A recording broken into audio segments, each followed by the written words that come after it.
It's another exciting episode of Broad Daylight with me, Priscilla Moore. Today, my guest is part of the few young people who have taken it upon themselves to go to rural areas to impart or to teach basic schools for a month.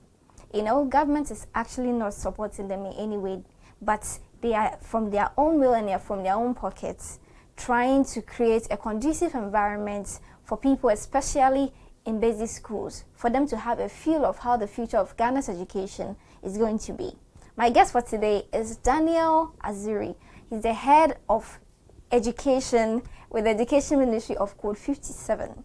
Today we are going to talk more about their upcoming project that is visiting another area and the way forward, creating a conducive environment for critical thinking here in Ghana, especially in our basic schools. You're welcome. Thank you. How are you doing? I'm good. What about you? I'm good too. God bless God. I like your outfit. Thank you. Yours too. Thank you. It looks like my guests nowadays are bringing off kaftan, but I'm not going to be tempted to be wearing kaftan as well. Anyway, welcome to Broad Daylight. Right, thank you. How's your day been? Oh, the day is still early. It's still young, so hoping to be good. I see. So why is Code 57 so passionate?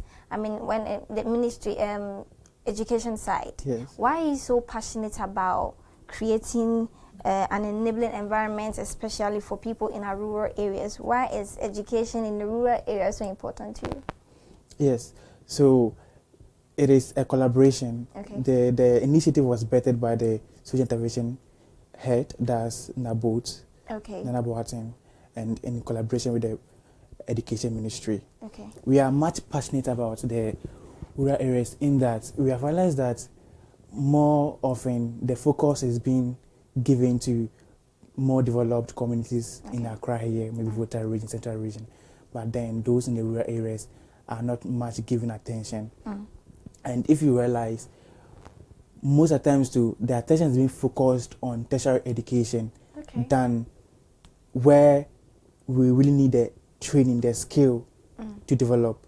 If you come and give much focus on those in the senior high school level, tertiary education, what about those coming?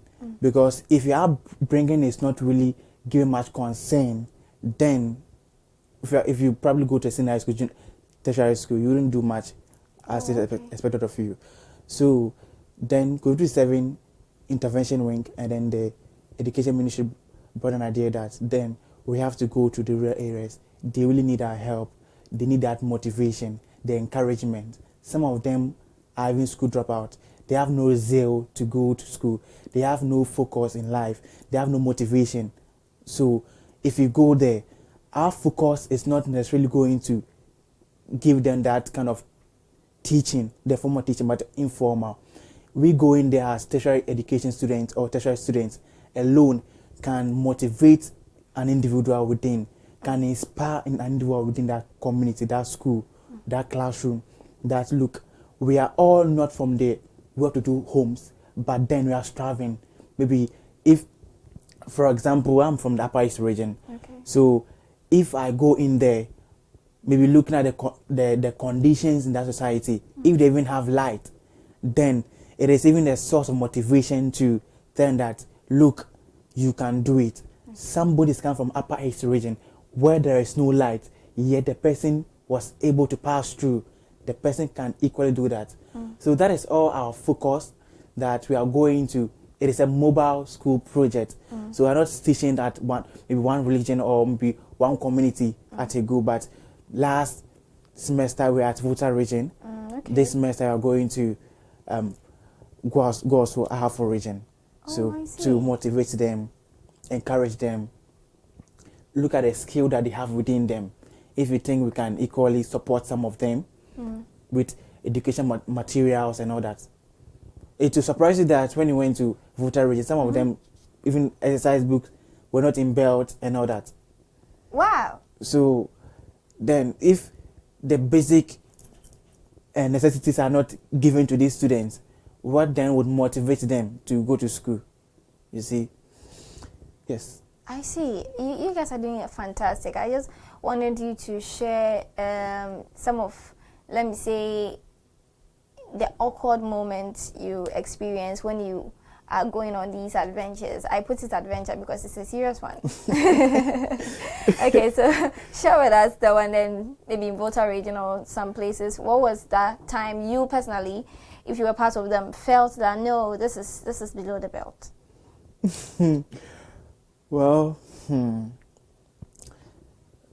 as we engage some of the teachers in the end, we realize that most of the times too, it's not the student themselves. Okay. One teacher was giving a scenario in that parents would give birth and they would leave their awards with their grandparents, and they would go outside, maybe within the community, maybe leave that community to fend for themselves or come to Accra here. So a child living with a grandmother, how can the grandmother take care of this ward? So at times the child would then have to go out of the community, look for money, come home, give the grandmother. More like a 9-year-old guy, 10 years, 11 years, 12 years, now taking care of himself and the grandmother. Wow. So then if the child comes to no money, you and I will bear with me that education is nothing to do with the child again. It's never an option. So that's another challenge in there. And we realized that parents were not also particular about their boys' education. Okay. Whether they go to school or not. We realized even there was a girl who was 13 years old, I think 11 years, who gave birth. Yes, so, and the distance from some of the school to their various homes, very, very far. Wow. So working from home every day, money to buy food is not even there. So the motivation in itself are not there for them, that enabling environment. And I think the teachers were also a factor. Sometimes students were even calling us to return to Volta region to assist them with their BEC, in that some of the teachers do not come to class and all that. So at times you would feel like crying and all that. But it is well. It is well. It is well. What do you think government is lacking to make education compelling, especially in our rural areas? The government is doing extremely well, but I think there is more work that needs to be done. Okay. I would urge or plead with all institutions or CEOs or individuals who can equally help in that. We have all focused our attention on the urban areas, Accra, Central Region, Kumasi and all that. They are already developed. Let us turn our attention to these rural areas. They really need our help. So, and one thing I realized is that more often teaching becomes more like a second-hand goods for people, in that maybe my first target is to become a lawyer, to become maybe a lecturer or what have you. So if that one fails, then I would go for the teaching without the person having the motivation, the passion to even teach.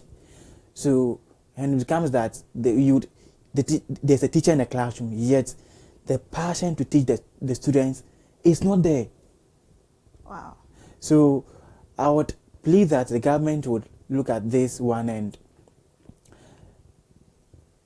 Right now, my very much attention is on teaching, but should I say that I'm a graduate, maybe I've done a master's, and I realize that still the government is not giving much attention to teachers as compared to other countries.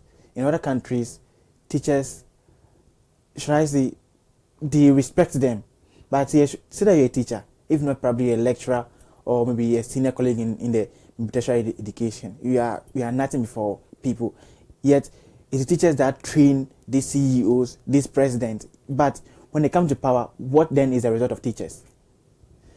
You realize that, so if you're not giving me better treatment and I know that I can teach very well for students to understand, why not? I'll use that passion to go and sit in an office where necessarily it's not really my field, but I'll be forced to go there. So when the government begins to teach, to give much treatment to, I think, teachers, you would see willing and passionate individuals in this classroom, and I think to go a long way to help people. Also, we can inculcate parenting. Okay. Parents into the education field.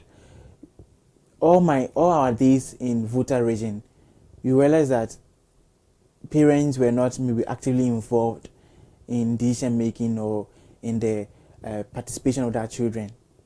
Most of the times, it will be the child himself fending for himself. Wow. I get it.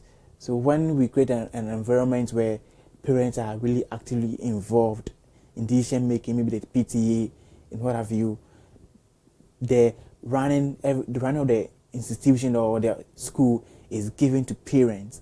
You realize that they are much involved. So if I know my ward that is going to this school, I'm part of the governing board. If I know that this is my neighbor, his ward is not going to school, I would be in that eagerness to help, maybe know the reason why, what have you.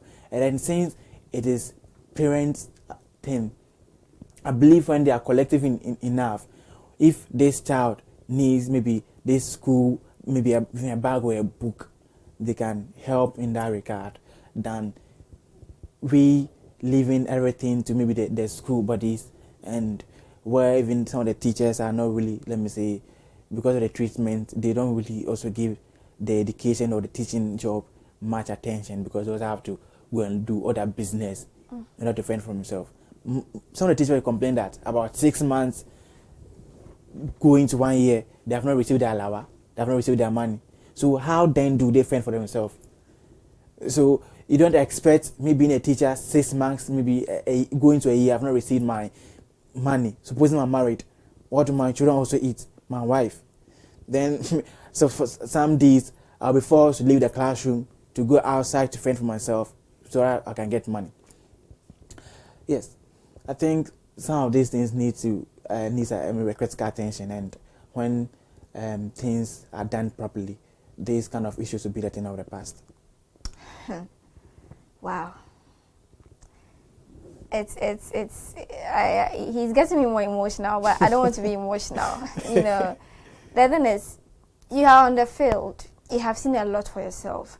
I am not on the field, but the story you are narrating, I'm picturing it in my mind, and I'm picturing the future of these kids, assuming people like you from Code 57 don't get to their 8. I'm picturing a future that these people will be working aimlessly on this earth, and if they don't get any proper guidance or counsel, that means they feel that our lives is just waking up.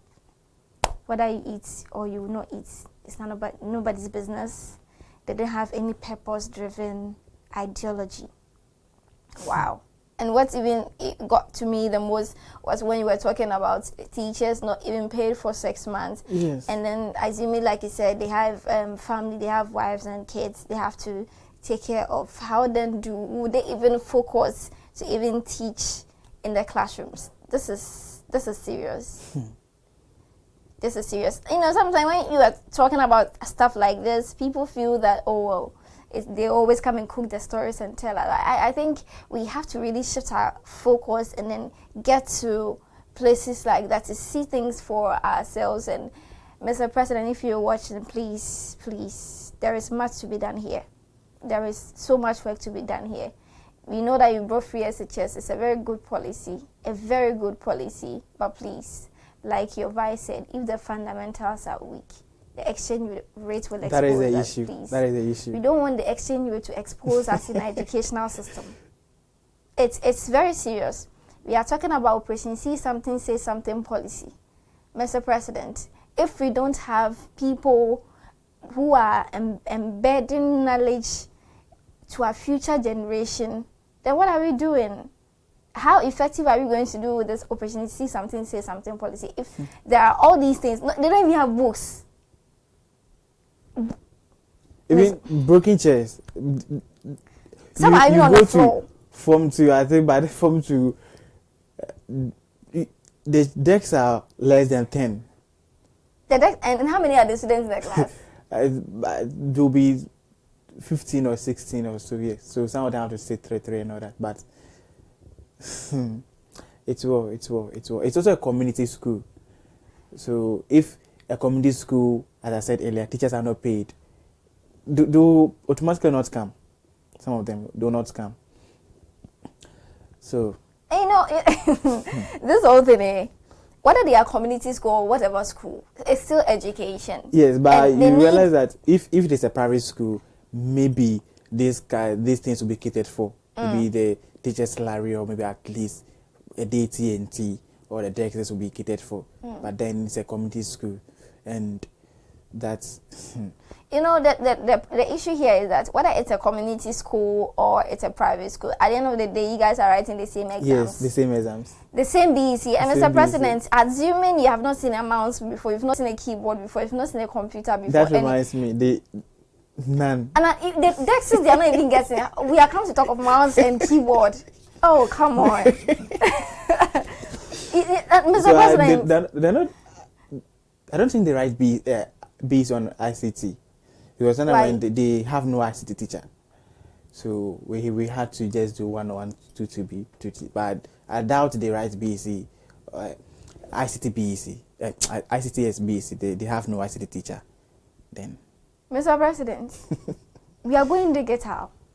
No, we said to ourselves that Ghana is going digital. So if the fundamentals are not getting digital equipment, they've not even seen one before, keyboard before. Number one, how then do they get to write the ICT examination in WASI and in BEC? And how are we turning digital if the people who are coming have not even seen some of the digital equipment before? Are we living in an illusion? Or it's just a total mirage with the educational system? Mr. President, there is a lot to be done. There is a lot to be done. If we really want to build Ghana, it's high time we focus on Ghana and not our stomachs, please. Wow. So what do you think the government can do? You have been on the field. What do you think they can do to, improve education in the rural areas? As I said, much attention will be given to those in the urban areas. So, in quest to also expand education, we can start building the infrastructures in the rural areas. So most of them, I think, are lacking the infrastructure. So when those ones have been built, and also when much attention is given to teachers, where they will feel at ease, their money is there, at least they feeling at home, you would get passionate ones going in for those job.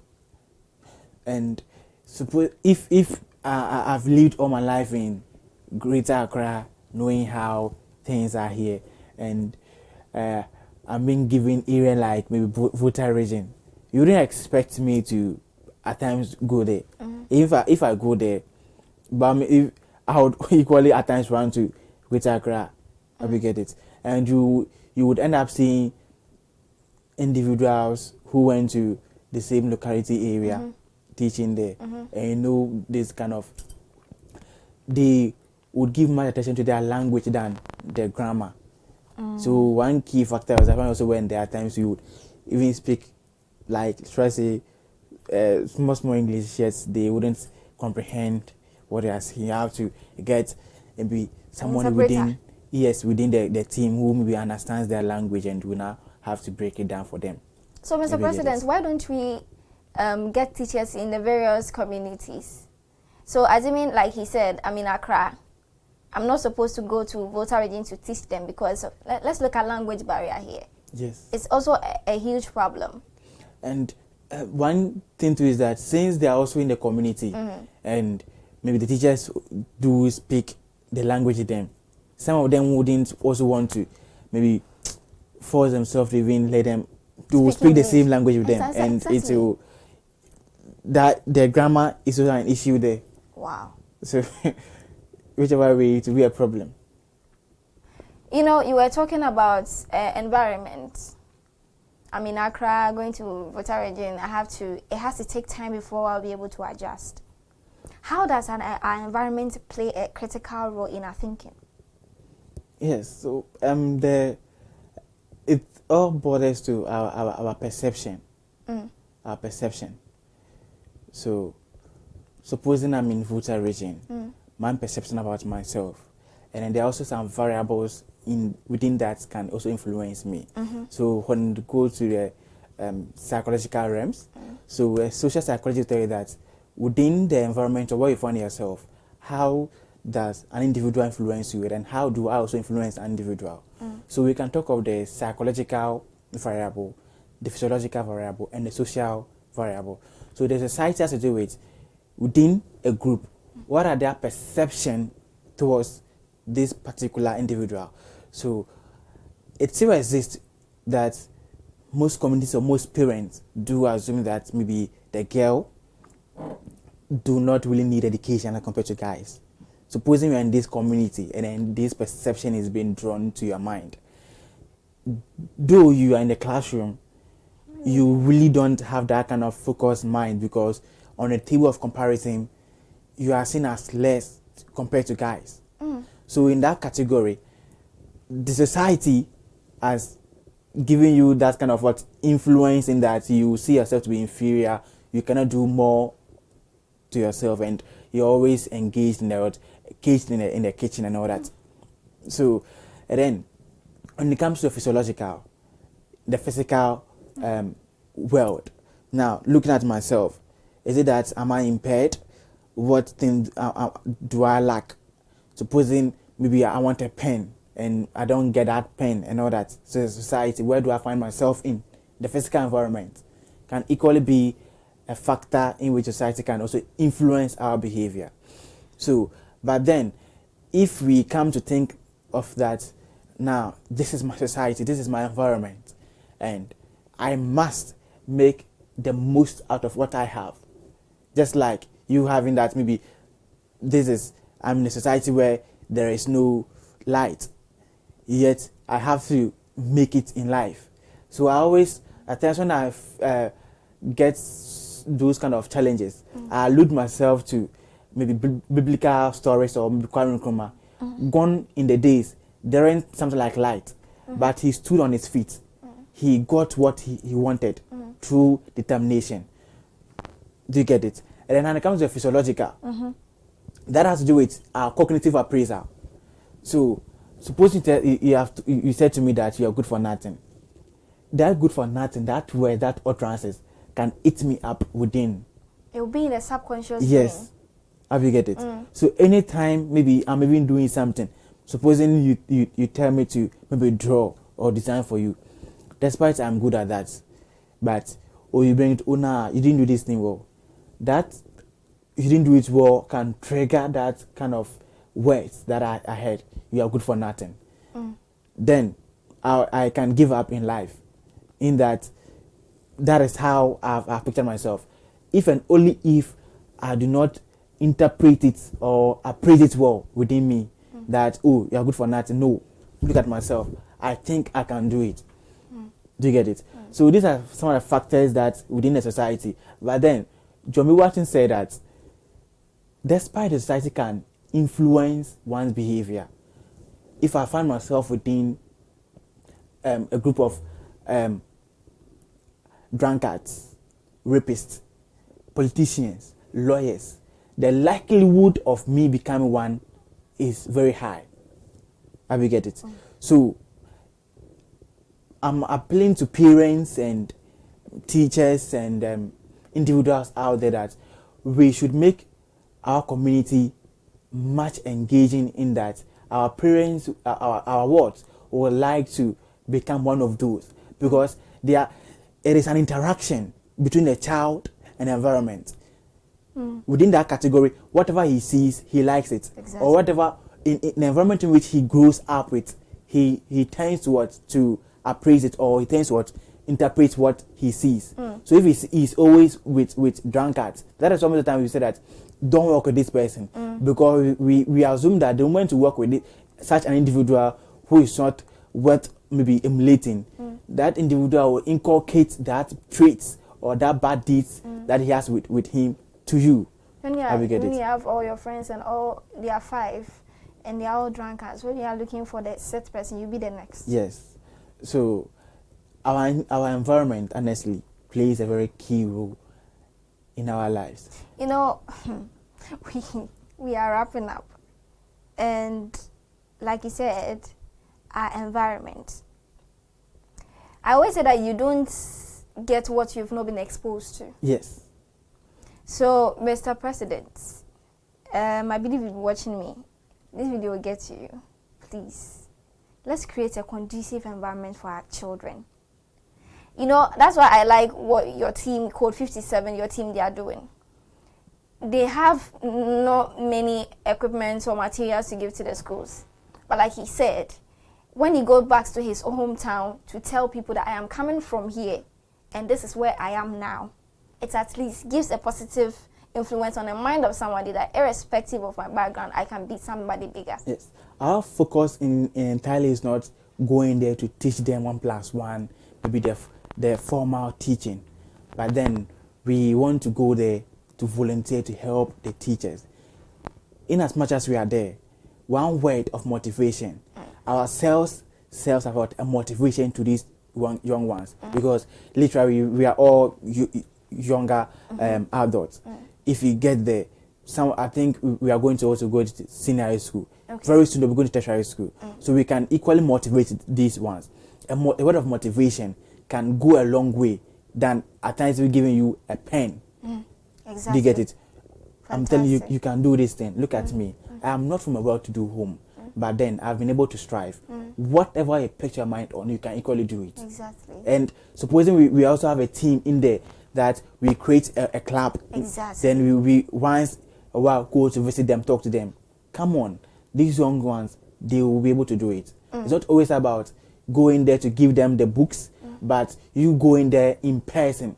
Supposing most of the times we talk of women empowerment, we can bring a well-to-do women who are in improving many sectors, and then come to or talk to girls. This is a way of us showing that I am a woman, I've been there, so you can equally do it. So we also go in there. Pregnancy. Yes, please. So you guys are doing fantastic. Tell us about your next project. Our next project that's coming off on, we are going on Thursday. Where are you going to? Go also a half-full region. Oh, okay. So we are going to teach four communities in our, I think, 16 schools. Wow. Yes. How many are you? The team, how many are you? We are 30 volunteers. 30 volunteers? Yes. And you're going to stay how many days? It's a month project. And who is sponsoring? Code 7. We currently have no sponsors. So every burden is on Code 7. So where are you going to sleep? How are you going to eat? How are you going to... Our transportation and everything is on Code 7. And we are also partnering with Bronga Hafo Students Union on Legon campus. Okay. So, and then GES at the Goso. Okay. And some of the traditional leaders. So we played with them that maybe we are coming to assist your wards here. So if you can give us food and accommodation, but then that is how we go about it. So at times too, we still have to come with our own food when there's a need and all that. Wow. So please, I beg you, if you are watching me, this is a serious initiative that we all have to support.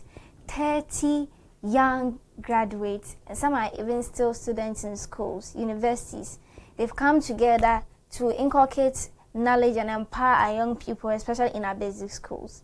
And this is the time we have to show them the love and the support that they need, please.